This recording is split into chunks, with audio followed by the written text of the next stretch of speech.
شادیوں کو آسان کریں، تاکہ جیسے صحابہ کرام کے زمانے میں ہوا کرتی تھی، ایک خاتون مجلس میں رسول اکرم صلی اللہ علیہ وسلم کو خود پیشکش کی کہ مجھ سے نکاح کر لیں۔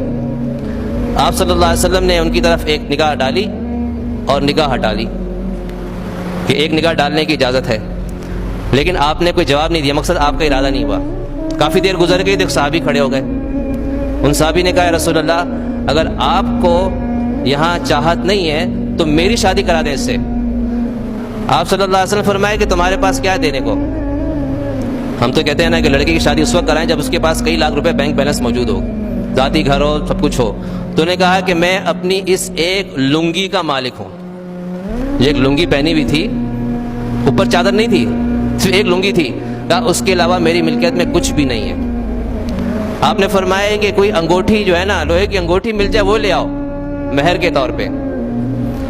تو وہ گئے تلاش میں کہ مجھے کوئی لوہے کی انگوٹھی بھی نہیں مل رہی ہے۔ اچھا، آپ نے فرمایا کہ تمہیں قرآن آتا ہے؟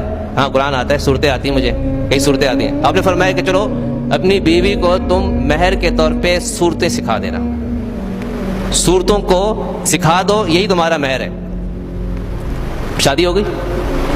ہمارے ہاں اس کا کوئی تصور کر سکتا ہے کہ اتنی آسانی، اتنی جلدی، اتنی سہولت کے ساتھ شادی ہو جائے؟ لیکن کرنے والے کر لیتے ہیں۔